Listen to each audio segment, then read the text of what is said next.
Joining me today is Richard Gilliland, Director of Caldwell County Animal Care and Enforcement. Welcome, Richard. Thank you, Paige. Today we're here to talk about responsible pet ownership. So I think a lot of people kind of know what that is, but tell us, what's the basics? What do pets absolutely have to have? I always use a comparison to humans and kids. So obviously food, water, and shelter. So if you have an animal, you have to provide food, water, and you have to provide a shelter. So the next question is a lot of people ask, what is a shelter? Some people think that you could use a barrel, cut it in half, or cut a hole at the end of a barrel and use it as a doghouse. That's not technically a shelter. You have to provide, if it's an outdoor dog, or if you put the dog outside, it has to have 3 walls, a roof, and a floor, with one wall as the entrance to the house. So you have to provide a shelter for the animal. So if it's in the sun, it has to be able to have shade. The wind's blowing, has to be out of the cold. Grooming, there's a lot of dogs that grow long fur. It can get matted real easily. So whenever my hair gets long, I go get a haircut.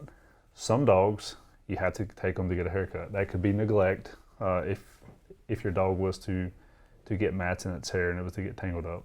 It can actually cause some infections on the skin and some irritations of the animal. So exercise.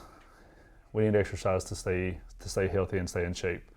There's a lot of dogs out there that breed as they're a very high energetic dog. And if you don't provide exercise for them, usually we've all had either our shoes chewed up or something chewed up in the house because the dog has just got so much energy. So taking it out and providing some exercise to it, letting it run through the yard, taking it to a dog park. There's a dog park in Hudson. Take them on a simple walk or a run, which leads me to the next thing is training. Training can be very simple. There's a lot of training organizations throughout here. We use Pure Energy Canine Training out of Hickory. That's who we recommend. If you adopt an animal from us, we got coupons for a reduction of the cost of the training program. But that's very, very important as well.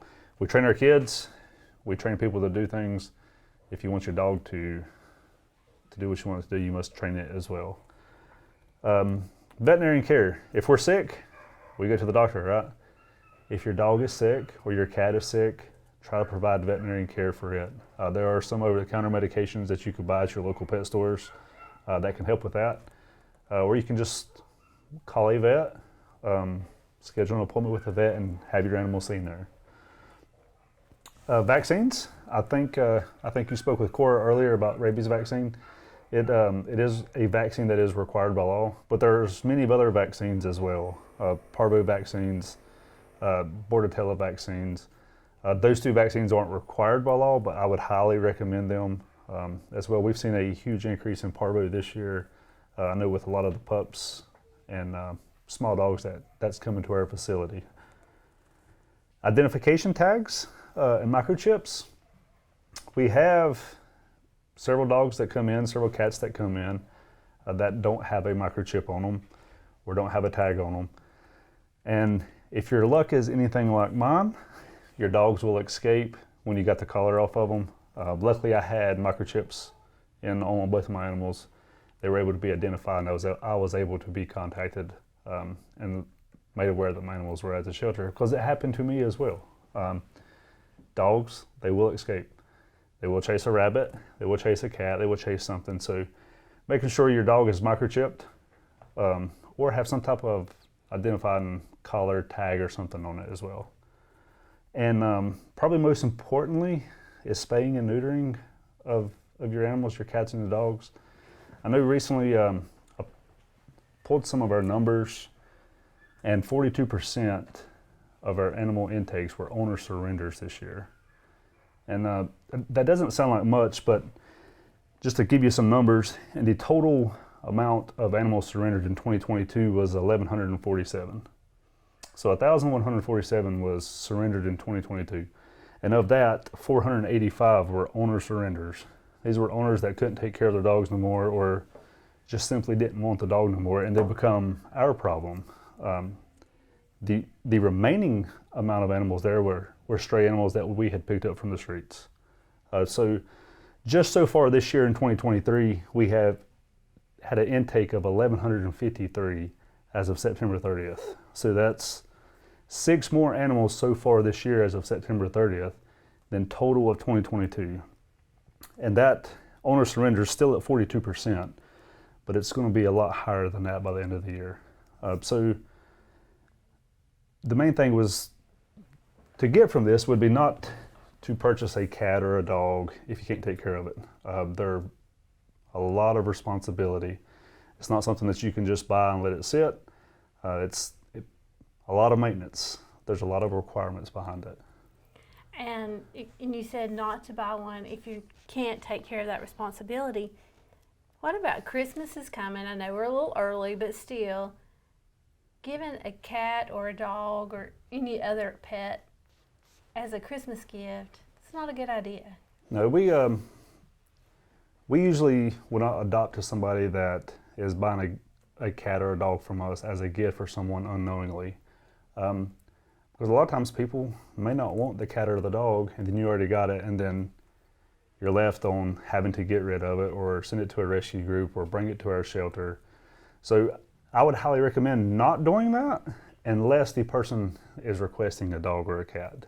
Just a surprise gift of a dog or a cat, and not knowing that they're actually wanting one, I would refrain from that. If someone's thinking about a pet, what do you recommend? I always recommend going to the shelter. Going to your local shelter. It doesn't have to be Caldwell County shelter. There's Catawba County, Burke County, Alexander County, Watauga, and Wilkes that surround us. It would not hurt our feelings at all if you don't come to our shelter. But I would highly recommend going to the shelter. There's a lot of animals, a lot of full-bred animals that come into our facility. I was very impressed, or surprised, I should say, by the amount of full-blooded German Shepherds that we get here at this facility. So I would highly recommend shopping there. I've heard it from many, many people in the past that some of my best dogs come from the animal shelter. There are several employees here that will say the same thing and will agree with the same thing. And for us, if you do get an animal from us, there's $75 for cats and dogs. We run specials once a week, or once for a week, once a month, for $35 for dogs, $25 for cats. That includes the spay and neuter, rabies vaccine, parvo vaccine, microchip of the animal, and your first health visit from a veterinarian for the animal. So that's a really good deal in comparison to just going and buying a microchip from somewhere. So. And you have in this facility get acquainted rooms. Yes. Talk to me about how that works. So if you come to our facility and you're wanting a dog or a cat, and you kind of want to have some alone time with the dog or the cat, we can take you to a room. If it's a dog, you can go to the room and have some alone time to make sure that you and the dog get along. We also have a play yard outside that you're more than welcome to take the dog outside and play with the dog to make sure that it is the right fit for you. We've had a lot of requests of, hey, I got this other dog at home. Can I bring this dog up to the facility to meet this dog that I'm interested in? I'd highly recommend that. The last thing I want is for you to come and adopt a dog, take it home. Your current dog doesn't get along with it, so you bring it back to our facility. I want to make sure the dog or the cat is best fit for you and your family. Do you offer anything special for veterans?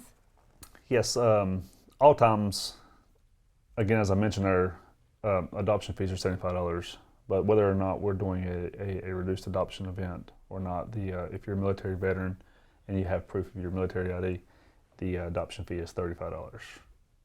How can people see the animals you currently have available? So we try to maintain Facebook, post them on Facebook, because that's today's time. Social media, everybody's looking on social media.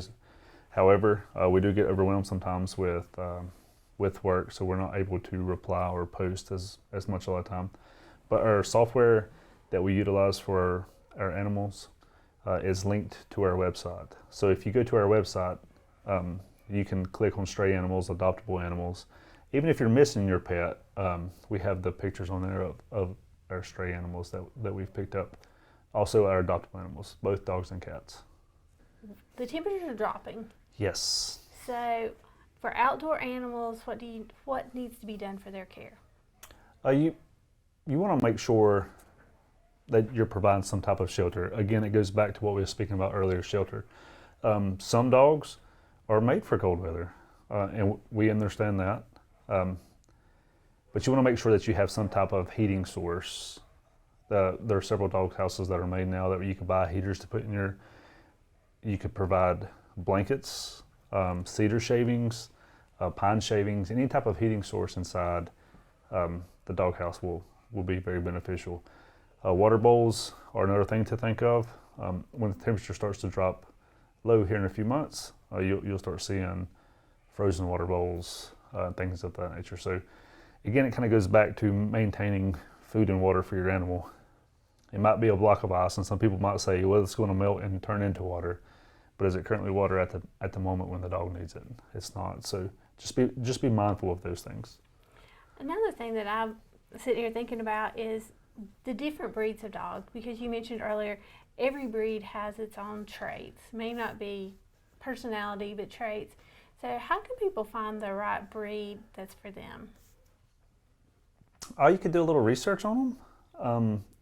It really depends on what you want. If you're wanting a lap dog to stay in the house that is going to be just a lap pet, you may want to look for a smaller dog. If you're wanting a dog that's full of energy to work on a farm per se, you may want to start looking towards some shepherds or some cattle dogs or something of that nature. I would highly recommend researching the animal before you did buy the animal, because some dogs are full of energy, absolutely full of energy, and if you're not expecting that, that'll be a dog that you want to get rid of. So just be mindful of those things. Take all those things into consideration. It's an investment. It really is an investment, so just be mindful of it. Okay, tell us again where people can see the animals you have available here. You can look on our Facebook, Caldwell County Animal Care and Enforcement. You can like it and follow us. We're always posting stray animals that we pick up, animals that are available for adoption. We try to post at least one dog and one cat a day. That's our goal at a minimum. If you go to caldwellcountync.org, you can click on the Animal Care and Enforcement Department page and start scrolling through, and you can see our animals that are available for adoption and our stray animals that we've recently picked up. Anything we've forgotten to talk about, Richard? I can't think of anything right now at the moment. And always check out the Animal Care's Facebook page to see what animals are available, and also to see about adoption events. Yep. Thank you, Richard. Thank you. And thank you for watching Caldwell County Today.